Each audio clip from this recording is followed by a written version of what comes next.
Welcome to The Random Show. Inside knowledge on TV, pop culture, and game shows with the executive producer of Let's Make a Deal and The Price is Right, Mike Richards. Joined by me, Beth Triffin, the shortest moral compass on podcasts, according to Mike.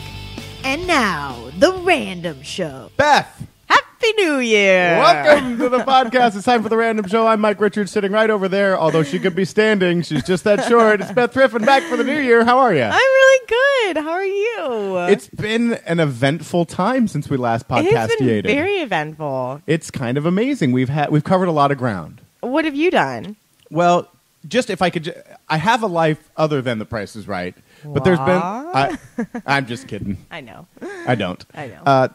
There's been a lot on price that we haven't gotten to cover. Since you were last with me, we gave away a $147,000 Audi R8. Did you see that all over the interwebs? News. Yeah. It was everywhere. It looked beautiful. Oh, I want one so bad. And so someone actually won it. Somebody won it. Insane. They won it, and they won $10,000 because it was gas money. Now, were you shocked that you won it? Well, I think anytime you put up a big prize like that, you got to think, hey, we could possibly give this away. And on gas money, there's a 1 in 5 chance. Okay. So, I mean, I felt like they had a good chance, Yeah. and two of the numbers were, per usual in gas money, not extremely hard? Yeah, not extremely hard, and then, kind of builds that way. So I was hoping. It was exciting. So a lot has happened. We've had an amazing viral video with Chrissy Teigen that we'll talk about, but later on this very podcast, Beth, he's not a television legend yet, but he's on his way. From HLN, CNN, I don't know what the difference between the two is. I mean, they're two different networks. It's like he's the from quick Headline one. News. It's the way you get your news in little bursts. Totally. The host of Showbiz Tonight, AJ Hammer, Yay. will be on with us all the way from New York. Oh, my God. Which is not in Los Angeles. I was like, where are they shooting? In New York? Just up Fairfax and then make a right. And then you're in New York. He was on The Price is Right as a model. When was that? I have no actual recollection of it. I mean, it was a couple months ago. That's cool. And That's really his cool. show airs today, the day that we're doing the podcast, right? So he's going to be on the podcast today with me, and then I'm on my way to the CNN building, Beth, because it's time for me to be a part of Hard News. You know what, Mike? You could be part of Hard News. Sometimes you're very serious. Yeah. When? What? When I am... When? I don't know. Don't you think he's serious sometimes? You have a good serious look. I do? A good serious news look? Like, I always wanted to be kind of like Matt Lauer. Oh. Well, now everyone hates him, but years ago everybody liked him. Okay, yeah. When he first came on, my mom was like, look at this guy. He was just the newsreader on the Today Show. He's like, this is what you could do. Well, you know what? And it I'm was not then gonna that I started to lie, work when on reading out loud. I looked up AJ yesterday on the interweb. I thought, oh, Mike could do that. Yeah, I could do that. I actually did. You guys had similar vibes. Do you know what I mean? He's a very nice guy. When he came on the show, he was very excited to be here. We'll talk about his entire really experience. Good for his age too. Yeah, Not I was gonna surprised lie. that he I was like, holy shnikes! Wow. He's a decade older than me, right? Yeah, you better start working on something because he looks really good. Wow, that was out loud. I'm having a morning where everybody's being really mean to me. Bisgrove was mean. Bisgrove didn't even set herself up a mic today. She just decided she doesn't want to be I noticed that here. a second ago. I was like, she's sitting here, everyone. I think she's sitting right here. She doesn't. I walked She's in so done this morning into the kitchen. Being on the podcast. And Bisgrove was telling a story, making fun of me, not knowing that I was in the building. Bitching in the kitchen. That's what I used to do all the time. Oh, here? Did you bitch in the kitchen? Oh, yeah. Bitching in the kitchen time. Did you bitch about me? No, What'd you say? Never. Anything? No, I never did. Mike, I have nothing bad to say about you. You've always been a good friend. See, Jen? This is why no one likes Jen Bisgrove. So we haven't been back since we did the Barker Show, which I think was very well received. How fun was that? That was kind of amazing. Really fun. You were so funny, like little Beth Triffin going through Bob Barker's house, and then he gave us a tour afterwards, which we went to the rabbit room. We've got to talk about the rabbit room Go ahead. for 2 seconds. Yeah. Okay, so when I went home for holidays, I told everyone about the rabbit room because it was definitely my favorite part. What was it? What was Mr. Rabbit? Mr. Rabbit? Yeah. And what was your rabbit's name? Bunny. So what is with retarded names for what? Is it just too much to come up with? So Rex? I was really excited. Even floppy ears is better than hey, inanimate object, especially for people that are purported animal lovers. Hello, cow. Just tell it like it is, I All think. right. But anyway, so I was so short, excited. Go ahead. That's what I'm going to start doing with people. Bisgrove is now mean. You are now short. Bisgrove will think of something to call Mike later. Bitchin' in the kitchen. Bitchin' in the kitchen. Okay, so anyway, you're up there with the aptly named Mr. I'm very Rabbit. excited to see Bob Barker. But by the way, he climbs like 2 flights of stairs to get to the bunny room. Faster than us, which is ridiculous. Yeah. I was most excited because I know that you probably don't care about Mr. Rabbit.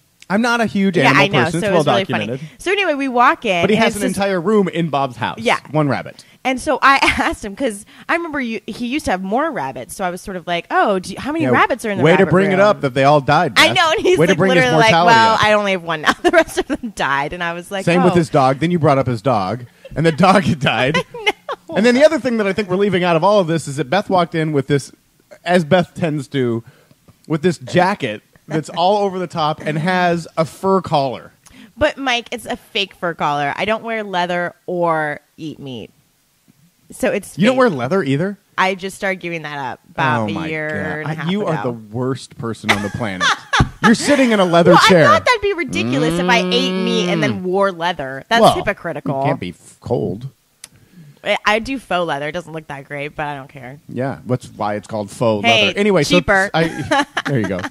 Anyway, so we walk in, and it's this ginormous, like, rabbit. Do you remember it, Mike? It was huge. It looked like a golden retriever. And it was in, like, this whole, like, dilapidated room that obviously he had just, like, given up to animals. And it was, and by dilapidated, there wasn't much furniture in there, but whatever was in there had been heavily gnawed on. Like, ripped to shreds. Yeah, like, but I it's think like the funniest thing was we'd walk in and I go, oh, Mr.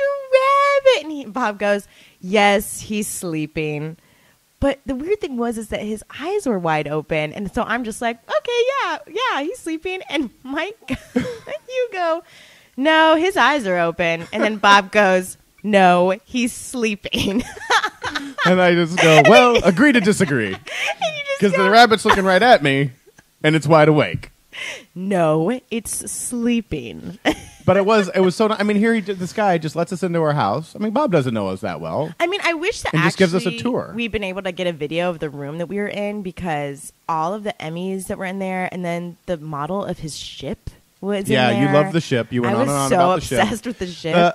And then we'll move on to the next topic. But my favorite thing was that you sent out a picture. Was it on Facebook, Bizrove? It was on Instagram. That you cut. So we took a picture, me, Jen, Bob, and Beth. Now, I probably, by all rights, should have just done a picture with Bob. But I'm such a nice, magnanimous person that I want everybody to feel included in what was a very successful day.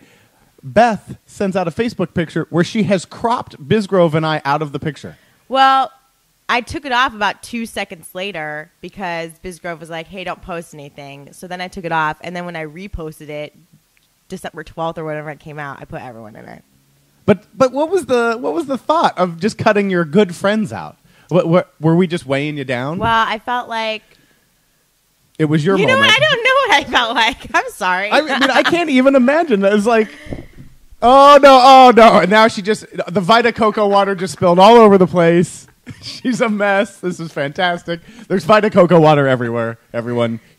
Beth just spilled. Yeah, Are you okay? really, yeah, Are you getting defensive fine. about the cutting us out of the picture? No, I'm really trying to think about what my impetus there was. Probably because I was like, I don't know, my friends might not know who they are. I don't know. But shouldn't that be another reason to say, hey, here are my other friends who you should get to know, who were nice enough to invite me to Bob Barker's house? Yeah, probably. Okay.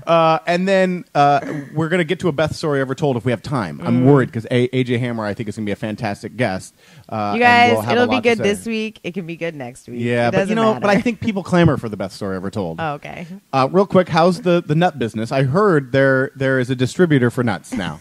The nut jewelry. I had a nut rush around Christmas. I'm not going to lie. There's no innuendo there.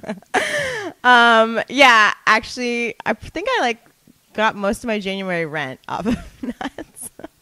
And no, but seriously, backstory. No, it's acorn necklaces. We should tell people that yeah, I make we don't necklaces out of acorns. They were a great holiday gift, and it's called In a Nutshell Collective. Okay. Why is it collective? Like company was taken online.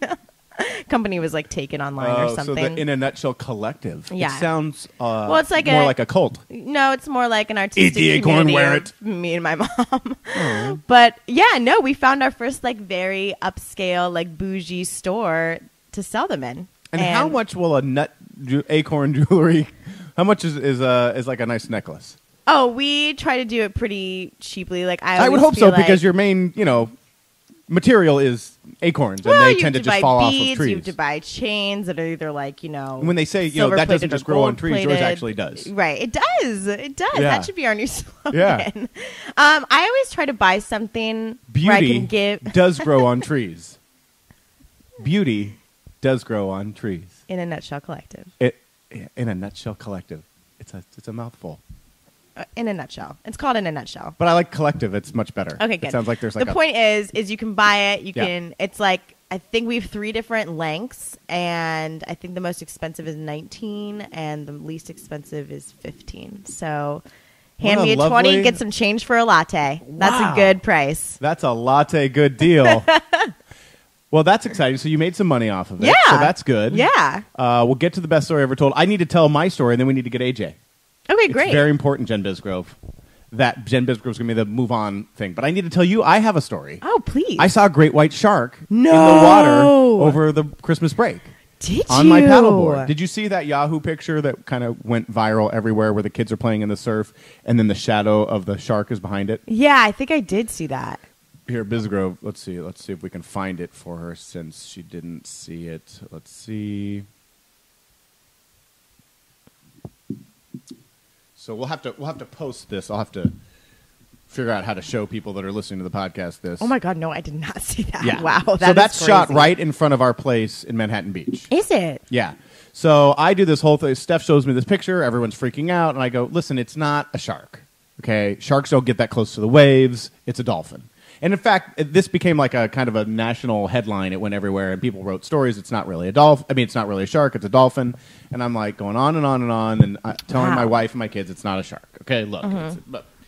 So 3 days later, I take my paddleboard out and get just beyond the break, stand up on the board, and I'm not exaggerating. Within 2 feet of me, about a 7-foot great white shark just slithers right by me. Totally not a dolphin because they don't move the same, and then came back around. Oh, my God. And it was like the coolest thing I've ever seen. And I figured I was safe because there were surfers everywhere with their little limbs dangling in the water. And I was standing on the board, so at least I didn't have anything in the water. Oh, my God. Because it went between me and another surfer, and the other surfer was 6 feet from me.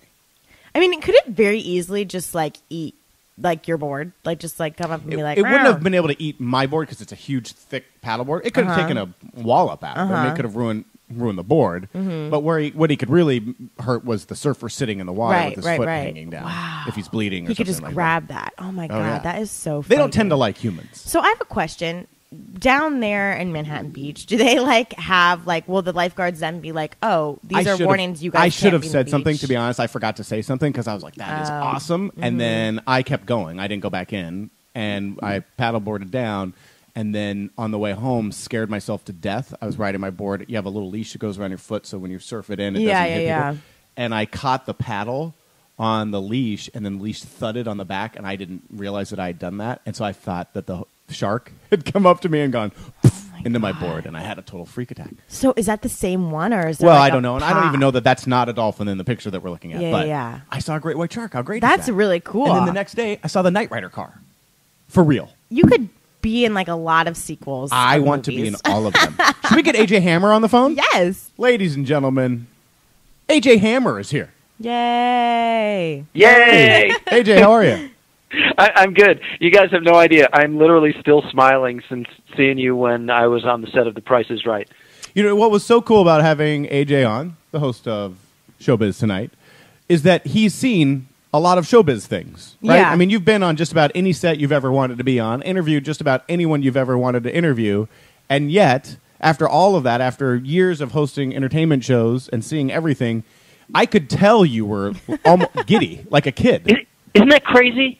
I've hung out with, not to name drop, but people like Clooney and Jolie and all these big stars, and I've gotten to do some pretty amazing things in my career that I feel so fortunate to have done. And yeah, it's great to spend time with Drew Carey as well, but just being on that set, I'm not kidding you, I'm not making it up, it was literally the most exciting, most fun thing I've ever done in the decades that I've been at this. Oh and my God. I'm literally not just making that up, and I think Mike knows what I'm talking about, because that smile was as authentic a smile as I ever put on my face. No, it was great. I mean, I caught you at times just kind of looking around and taking a deep breath and soaking it all in. You were that excited. And your love of Price is Right goes back to when you were a little kid, because you used to pretend to be Bob Barker. I mean, that was kind of what you wanted to do. Yeah, it's so funny. I've been telling this story a lot because of the fact that I got this opportunity to be on the show. It really made it one of these full circle deals in my life, albeit I wasn't hosting the show, but at the same time, yeah, I of course grew up like so many of us did, so many Americans watching The Price is Right. In fact, one of my favorite things of being homesick from school was getting a piece of toast with peanut butter on it, which I only seemed to get when I was homesick from school, and I got to watch The Price is Right. You have to wonder what the youth of America would do when they were sick if there was not Price is Right. I know. It would almost, we might descend into chaos. I think chaos is a good word for it, Mike. But seriously, I used to, and I actually remember this, but my parents have also recounted the story to me. I would go around the house and pretend that I was Bob Barker, and of course Bob had that iconic stick mic. And because I wanted to emulate Bob, I created my own. I took apart a radio when they used to have radios, and I pulled the antenna out of this thing, a telescoping antenna, and I probably with Scotch tape, affixed a ping pong ball that I had colored black to the top of this antenna, and I would go around kind of playing pricing games or just interviewing people, but always in the model of Bob. And the fact that all these years later, I was actually asked to be there and be on the set, and Mike, it's funny, you mentioned that you caught me looking around and taking it all in. The magic of TV is something that I never, ever get tired of. And as many times as I've been on movie sets and on the sets of different television shows, there was something extra special about watching it all come together at The Price is Right, knowing also that obviously technology has changed and things have evolved over the years in terms of how production gets done, but knowing that probably a great deal of it is based on the way it's been done for decades, because you guys figured out a long time ago. Yeah, I mean, the truth is we've left many of the original things in place because they give the show that authenticity, and there's a reason people still have that same feeling when they watch it. We could computerize and digitize everything. We could make every one of the games virtual at this point. But we've spent a lot of time refurbishing like a classic car, going through, and so it still has that same feel. We still have to physically move, and you saw it. And you were very able at moving out of the way of sets near hitting you and all that kind of stuff. Hey, it was either that or lose a limb, Yeah, you have, and I saw you duck a couple times. It was good. We have worked hard to make sure that it still feels like that big production show that you love. Yeah, it's always fun to see when you do refurb sets. What kind of physical aspects you really want to keep, and then what kind of aspects you're like, okay, we could do a digital screen here, but we really need to keep it physical so it doesn't look too modern. You know, everything that we changed to be more modern is to make everyone at home be able to play along easier. Yeah, that's our mandate. I give you guys so much credit for how you've been able to evolve the show, but at the same time keep it rooted so firmly in what people adore about it, and also introduce a new generation to that sort of vibe and feel.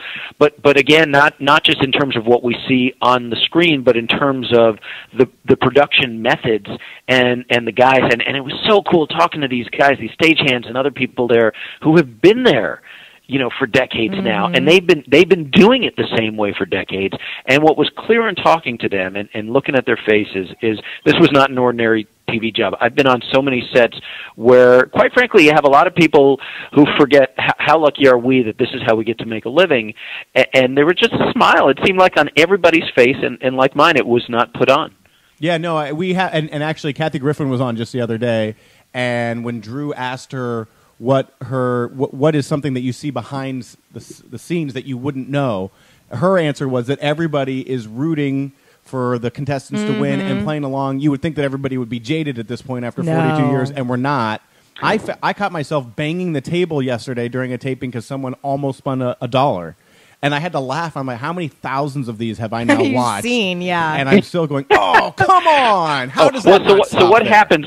Tell me what your reaction is when you get a double over in a showcase. I mean, is that just the worst? Literally. So it actually, I'm not going to give away which episode. It happened yesterday. I literally threw my papers. I was like, oh, come on. And they were two really expensive showcases, and the one person was within, like, what, $72 of not being over. Such a bummer. And it's like, so from within $72 of getting both showcases or neither. So I can't stand it. It's the worst feeling to have put on a great show. We work so hard on every episode. And then have it end right like at the that. end, you're like, oh, man. Well, it's a good thing it happens at the end because as a viewer, in fact, I just caught one. I guess it was on the show that aired yesterday, and they were both within like a couple of $100. Right. And there is that you take it personally. You get invested as a viewer, and you take it personally, and you feel badly for these people. And now that I've been there, it's much worse. Now that I've seen how excited these people are in person, it's something that I've now internalized and personalized, and honestly, I'm probably going to have to seek therapy for. Oh yeah, I'm so glad you came. Make sure you send the bill to Fremantle. That's Fremantle. Exactly.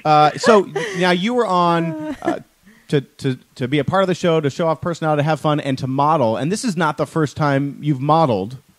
I was going through your career, and you were. I mean, you've had some pretty serious modeling gigs, including the one with Debbie Gibson in a bathtub. In a bathtub. In a bathtub. Is there any modeling gig more serious than that? I don't think so.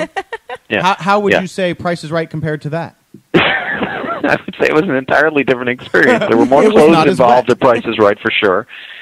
I mean that whole thing. To be honest, that was Deb's an old friend of mine, and that was really done for her as a favor for one of her music videos. We're splashing around. You can look it up. You can go online. Oh, we did. I'm telling your audience. Oh. The name of the video is What You Want. If you Google or go to YouTube for What You Want from Debbie Gibson. But what I will tell people, and what I talked a lot about on Showbiz Tonight, we did this whole behind the scenes piece on my experience at the show, and it is a lot more difficult than people would think. And I'll never forget when I was first showing the director how I was intending to gesture to a prize. He looked at me and he said, "Oh no, big gestures, big motions." and my favorite clip, I haven't seen the show yet, so I'm very excited to actually see the show air, but one of the clips that we got a hold of, which we used in our piece, was when during a regular segment of the show, George announces a new car. I get the cue, the door swings open, I am waving back and forth like I am a stranded sailor lost at sea. It was really like, and so I've been watching the show since, and I realized, wow, you really do have to do that. It's a much different experience than I anticipated. Yeah, you cannot be too big on The Price is Right. That's what I always tell people, and I told you, and it was like when I told you that just released you to do what you just have fun and be you. Because you can't. The only thing you can be is too small. You can never be over the top. Mm-hmm. I got to ask you, and don't just say nice things because I'm on the phone. How did I do? I thought you did great. I actually have some notes for you. Oh, cool! I look forward to hearing that. No, I know exactly the car opening that you're talking about. You were so natural at looking right at the camera, smiling, and the idea of a model on the show is to animate inanimate objects and to make them even more exciting than they are. So we're not just looking at a hunk of steel or a TV or whatever. It's to bring them to life and to help even amp up the excitement of people watching at home, the audience, and the person playing. And that's exactly what you did. Whether it was with the car where you were big and you were so excited. The doors open, and then you added that extra excitement. That was perfect. I noticed that you were very adept at grilling, and one of my favorite moments is we had an outdoor barbecue island, and it had a little refrigerator. You went over and opened it, picked something up, and just started to drink out of it, and then then kind of looked down at it, and then Mike, put it back in. Which was fantastic. That's habit. Yeah. So no, I think the fun was it was. And it's so gratifying for us who do so many of these when someone like you, who has seen, as you said, and interviewed and been everywhere that they've probably ever wanted to be, to see you having that much fun was really, really fun. and funny. And then, I don't think people know this, but you presented a showcase that was based loosely around some of your favorite things, which I thought was really cool. Yeah, let's talk about that for a second, because first of all, the excitement began when I got a note, I guess, from our publicist saying, "Hey, The Price is Right is interested in you doing this. Would you possibly be interested? Would you possibly be interested? Please give me a break." We moved mountains to make sure that we could do it no matter what. Actually, what I was disappointed at when it came to scheduling the show that I was going to do, one of the dates you guys had put out for me was taping your Halloween show. Well, Halloween happens to be my birthday. So that would have been extra special, although in a way, because you guys do sort of a theme Halloween show, right? Yeah. The only thing with our Halloween show with you on it is we wouldn't get to be with you. You would be a victim of the entire theme, and we wouldn't get to talk to you. Yeah, and selfishly, from my experience, I was happier that I was a part of an everyday show, just because that's what I know and love. So then, as sort of the conversation continued as it got closer to tape time, I get the email saying, "Do us a favor. Send us a list of your favorite things that you love, whether it's electronics or hobbies or places you like to visit, and shoot for the moon. Just put it all out there." And I'm so nervous. AJ, I'm so nervous as to what you're about to say. He is. He's wincing over here. No. Honestly, don't be nervous, because I was floored. I mean, I shot for the moon, and I put it all down, and I realized I'm a big fan of Porsches, and you're not going to give away a Porsche on the show necessarily. So I didn't expect that. But, for instance, I had just gotten this great new camera that I'm absolutely in love with, and so I put down the exact model number of that. I'm a big Mac fanboy. I have all Apple products and love and use them every day, so I marked that down. I'm an avid boater. Boating is truly my greatest passion in life. It's something I just love doing. I spend a lot of time on the water. I have a larger boat, the kind that you go cruising in, but I at least made note of the fact what kind of boat? I love boats. We talk about boats on the show all the time. This sounds like the greatest Price is Right showcase ever. Well, yeah, no, and I wouldn't have expected anything like this. Nor should anybody be given a boat like the one I have on a game show if they have no boating experience. It's a 47-foot cruiser that I'll travel hundreds upon hundreds of miles every year on. So I put all this down. One of my favorite places to visit is Amsterdam. So I was absolutely floored when it came time to, first of all, the first thing I presented on the show, I don't know if it was a coincidence, was a Mac laptop. Not a coincidence. Then I get to the showcase. There's a lot of planning going on here. Yeah, and I give away the exact model camera that I had purchased for myself.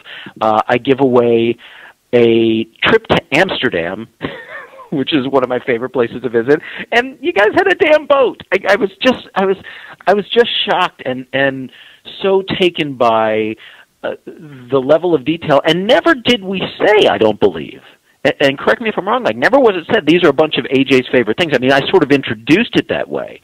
Yeah, I mean, I guess the setup was kind of, if I remember correctly, was this is your actual camera, and when you're not interviewing celebrities, which you love to do, you love to be behind the camera and take pictures. Right. And this next place is a place that I love to visit, and you're going to get to go there too. It's Amsterdam, and then the boat idea was you love being out on the water, and now you'll get to do it too, which is kind of getting to live the AJ Hammer life. Yeah, well, so as you guys saw, I was so genuinely excited by the fact that I had such a connection to these things, and I give you guys so much credit for whatever effort went into that. And I know it's not small. I mean, I realize you guys give away lots and lots of stuff every single day, but I know a lot of effort has to go into acquiring all of these things. And, no, you know what? It's really, I appreciate you saying it. It's really a tribute to the team that, you know, we get that information. We get very excited about people when they come on, and you were so fun to send us a list, and it was a list that we can actually use, because we've had people send stuff where it's like, okay, well, we can't, no. We don't give that away. We're not $1 million Cartier necklaces. Love to, can't do it. Yes, the Hope Diamond will not be on the show today as one of the one bids. But no, it was really fun, and we do work hard, and that level of detail, we really are into it that much that if you watch every show has its own kind of level of detail, and then when we get to have someone great like you on, we get to even elevate it, and it's almost fun for me to watch the team show off a little bit and go, oh yeah, we'll get them the exact camera. Or it's a lot more variety, not just planning every too. show every day, like having such a different variety to plan for. AJ, when you were on set, was there anything that wasn't as you thought it would be when you had envisioned it all those years ago?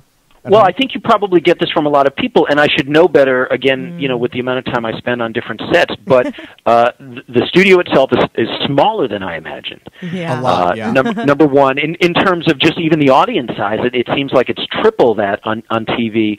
But what really, and I should have known this, but when you watch the show, and I actually don't even want to spoil this for anybody, but anybody who's listening to this wants sort of that inside thing, I guess. You feel like every segment of the show is taking place on a different stage. In other words, when you see the showcase come up at the end of the show, you feel like that's off in a wing somewhere else. You feel like when it's time to spin the wheel, that has its own dedicated section. But of course, like any good TV set, I mean, this is how they do Saturday Night Live every week. They're moving pieces and basically doing it on a pretty basic sized stage. And I was actually truly surprised by that and how you guys really so efficiently make use of the space and everything just happens right there. Yeah, that's true, it's actually. really Thought of it that way. brilliantly conceived. I get absolutely no credit for that. That was all worked out by the people before me, and they came up with a brilliant way to move it all around and to make this puzzle work and to make it shoot almost in real time. I mean, it takes about an hour and 15 minutes to shoot a show, hour and 20 minutes. So we're almost shooting it to time, and that that's impressive. Or anything. And it feels so big. It feels so big, which it should. It is funny. I forget sometimes. I'll be watching it at home, and then even I will come back in and look at it and go, wow, it really is a lot. Now I see why we squeezed that in. It's because there's 10 feet there, not 200, right. which is what you think of. Well, AJ, thank you so much for coming on the show. You were a joy to have on, and I think that I get to actually come over and be on your show later today, That's which is so like awesome. the most exciting thing to happen to me. I know. I don't think it'll be quite as fascinating an experience for you. But then again, just for people who work in TV, seeing something different is always sort of interesting. I love it. It's fun. And Mike, I'm psyched to have you coming on. It's funny though. I'm sort of listening back to our whole conversation in my mind, and if I'm cynical, I'm at home thinking he can't really be this excited about what he got to do on The Price is Right. And let me make it abundantly clear. I'm more excited than I can possibly express. I mean, it really is, it's that real for me, and I'm really excited about it. So I can't thank you enough for the opportunity. I hope to come back, whether it's even just to hang out behind the scenes and watch a little without the pressure of having to model everything. But I think the world of everybody there. They made it a great experience and a great day that I'll remember for the rest of my life. Thank you. That was lovely. I can actually vouch that AJ was legitimately that excited. That's awesome. I mean, he was really that into it. And, people come on and they'll be, oh, I'm excited and I've seen it, but I could tell. And as someone who I think is a student of television, as are you, I know you were a big Dick Clark devotee, and I was too. You've studied it, and when you get to see, there's just certain things that are super special to see. Price is Right's very special. The original Johnny Carson Tonight Show was very special. The SNL stage, I think there's just some places in this town, and there are really fewer iconic. and fewer that are iconic and really special. And I could tell you were enjoying it. You come back seriously anytime you want. We'd love to have you on or behind, so you don't have to stress out. You could just come and enjoy it too, because it is stressful, right? To model, it's a lot of work. You know what? What's funny? I wasn't nervous and I didn't feel stressful, but I really felt pressure that I put on myself. And this is, anybody who sort of performs in any way does this. I think I'm a big perfectionist, and I just wanted to get it right, and I didn't want to disappoint anybody. And above anything else, I didn't want to hold up the production. I didn't want, and I think we had to pick up maybe one little thing. I don't remember what it was. Maybe my reaction. I don't even remember. Yeah, or it could have been just for camera. It probably was not you. It was. Yeah, it was just for camera. But it was. I don't know. It was just the coolest thing. And now that you've extended this open invitation, you're going to get very sick of me very quickly. All right, AJ, thank you so much. I know you've got to run and get ready for a show that you've got later, and one of your biggest interviews of all time.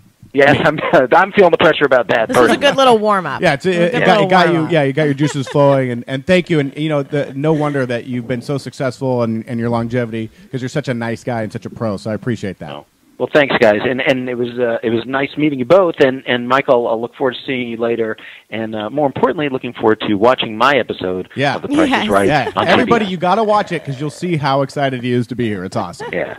All right, guys. Thanks, AJ. Thank you. What a nice. Is he like the nicest that was guy? Really genuine, lovely. Yeah, thing. he was so excited to be here. You guys need to cut that out and send it to everyone you ever invite to be a model on The Price is Right. I know. Well, everyone tends to have that reaction. Yeah, no, they really get into that. Like, wow, this was really amazing, Beth. What? I don't think we have time for the best story ever told. Can you do it in a minute? Can you do a minute? Come on, do it. I don't know. It's really good. Go. Bisgrove, do we do it? All right, go. So it's now time for the best story ever told. So this is told. Okay. He's taking up half my minutes. So pretty much I got invited, quote unquote.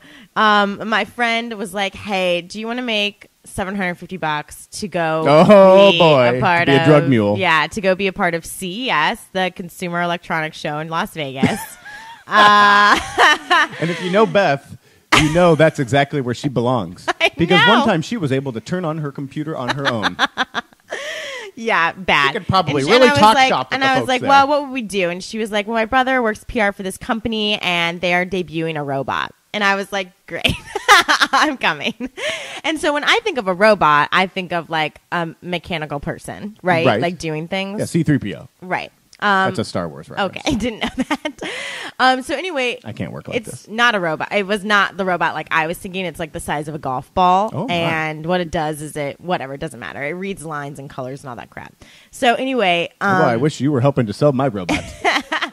So we go there, and I'm like, oh, this is perfect actually, because I'm supposed to go back to LA the very day that I'm leaving to go to Vegas, and my layover's in Vegas, so I'm just not perfect. Yeah, gonna take that last flight. Logistics. Yeah. So I get there, go to get my bags. Bags have gone to LA. Don't have any clothes. Oh no. Yeah. So. But what was your role at this thing? Were you like a booth girl? Yeah, I was a booth girl. Mm-hmm. Please tell me that they dressed you in like tinfoil and like because CES. I will say that it was a little creepy. A little bit of a sexist thing. Like I was disappointed in a couple aspects of it. One, I was disappointed. One was that all these booths hire like women and kind of treat them like hoes. Like give them now have the hoes empowered them to be treated that way? Well, I mean, why is that? Is that a sexist thing? I just think it's silly that like. There's a little bit of an icky feeling where men hire women, give them a dress like over at Planet Dailies with like a robot antenna on it, yeah, and then tell them Planet Dailies, for those of you who don't know, is a bar we go to very rarely next door to us here at Price is Right. And they've since calmed the costumes down, but when we first started, it was literally ridiculous. It was not attractive in any way. No. It was not sexy in any way. It was just uncomfortable. Because the women couldn't walk. They couldn't walk, but more importantly, they were the waitresses, and they couldn't serve the drinks because they couldn't move, or things were going to fall out, or be exposed. It was ridiculous, which was hilarious to me. It was sad. I was sad. So it's kind of a little like that. So anyway, I thought that part was a little rough. Okay. You were a hoe? I was a hoe, but I was supposed to look like a Mac store hoe. So I wore like skinny jeans and like a gray T-shirt, which is funny because I had to go to Target that night to buy underwear so I could get through the next 4 days of my life. And I bought pants, shoes, 4 pairs of underwear, and I was like, okay, I just need a gray T-shirt, you know? So then I show up the next day, and they're like, hey, we got you this gray T-shirt. So out of all the like clothes, I like had 2 gray T-shirts. I had the same outfit I wore the same outfit for 4 days. It was ridiculous because then my bags were supposed to come the next day. They never did. They wound up coming the night that I was leaving. Perfect. So I just took them back. Oh, good. So the other thing that was really crazy was I had to explain robotics, which was crazy. Is there a recording of this anywhere? Yeah, we're making a movie. My friend Amanda and I took about probably 30 videos of us trying to do this, explaining this robot to people from all over the world. And people would literally be like, what type of sensor and where did it, what kind of mechanics make it read color? And I knew all of it. I had to learn. Yeah, it was crazy. It was insane. And how much would you have paid to just literally sit? 10 hours? Bizgrove and I would have just pulled up 2 bar stools. I know. And a thing of martinis. And just sat and watched you like it was a TV show. And then there were some people that would be like, I don't like this product. And I'd be like, get very defensive all of a sudden this robot. This robot is important because I had to go to Target to buy underwear. The other thing is people would come in and I'd be like, oh, well, do you want a pamphlet on, the robot? And they'd be like, no, I don't do paper. Do you have anything I can scan? Oh, my And I'd be like, no. And then at the end, they'd take a card. And finally, I was just really saucy one day. And I was like, just so you know, that card's made out of paper. And he turned back and was like, okay. The only other thing that I will say I think that's what you're looking for from your booth girl is to come at the people. Yeah, I should never be a booth girl again. No. The only other thing that I will say, the bad thing about CES, not only do you have to stand for 4 hours and stand for 10 hours a day and it's a sexist experience, there was no vegetarian food. And I am not being weird. I am not being weird in California-y. I have been a vegetarian since I was 13. I'm not a vegan. I'm not crazy weird. Well, you are. I just don't eat meat. Right. Everything was fried meat. Everything. I couldn't believe that there were a quarter of a million people here. A bougier, slightly douchier. Bad, Mike. It was Where was bad. everybody from? Because I picture tech, and I picture it's from, a lot of Asia, India, I've heard of it. Northern California. But honestly, everyone, the whole entire, it's worldwide. UK, Germany, Indiana, it was unbelievable. Everyone, Australia, that was the one cool part is you got to talk to people from all corners of the earth. But I literally ate French fries for 4 days. Where would your line have been? Because when you said yes, you didn't know that you were going to dress like a cool Mac person. What would the line have been? How ridiculous could the costume I did have been? ask about the outfit before I accepted because I was like, I can't. Because my mom was like, you are not doing this. And I was like, Mom, I got to do it. I need the $750, bro. I was like, that's my rent for February. I need it. And she was like, I cannot have you do this. And I was like, no, I'm doing it. But I did have to. You were like, was she okay with you when you ate chicken for the commercial? Yeah, because she thinks I should eat chicken. Oh, I like your mom. Yeah, well. She didn't want you to go hoe yourself out. Right. Does she worry about you hoeing out here? Not at all, because I have not at all that personality. I think she was more worried about me standing, and she likes to really take care of me. She wants me to go to bed at standing? Yeah, she wants me to go to bed at 8. She wants me to Does she know you're an adult? I know that you're a kid-sized, but...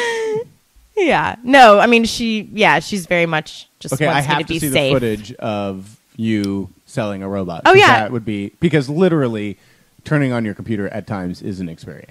There was one time where I said it charged by UCB port. Well, that's USB. UCB is a place where I take class. And it was unfortunate because I literally was talking to 10 men about how this charged, and they all kind of just look down at the thing, then look at me, and they all crack that half a smile, and I'm like, what? You're pretty. And I'm like, oh, USB, it charges by you. There's Did you make that sound and start squealing like that? Yes. But then I tried to be like, oh, sorry, techie faux pas. I don't even know. Did you talk like that? You're like, oh, sorry. Hey. Then the worst part would be the times where I'd be like, huh? They'd be like, can you show me how this works? And I'd be like, yeah. And I'd turn it on, and it just wouldn't do anything. And then I would just be like, not working right now. Let me go charge by UCB. Let me head to the Upright Citizens Brigade and see if I can get it charged. Yeah. I would hire you for just about anything. Talking about technology or demonstrating said technology would not be one of them. Definitely the CEOs were there, and I could tell the first day they were like, okay, we're a little nervous. And then the last night when they took us out, they were like, of course, a little drunk and said things like, you guys are so much smarter than regular booth babes. Like, you're like booth babes with brains. And that's when we got a little like, okay, this is over, right? I need some new clothes and I need a salad. And I need to get out of here. You're not as stupid as you look. Well, there you go. The best story ever told. Technology. There it is. I saw a 3D printer, and that is crazy. They are cool. They're very cool. Insane. Beth, we're done. Stop. Makes its own objects. It's amazing. It's insane. We have one on Let's Make a Deal. Blew my mind. A fantastic podcast, our first of the year. Long. Way too long, Jen Bisgrove. That's your job, is to keep it under time. Thank you guys for listening. Thank you to AJ Hammer, nicest guy. I'm on my way there now. I'm very excited. That's lovely. That was random. Mike. Ultimate booth babe here. Yeah.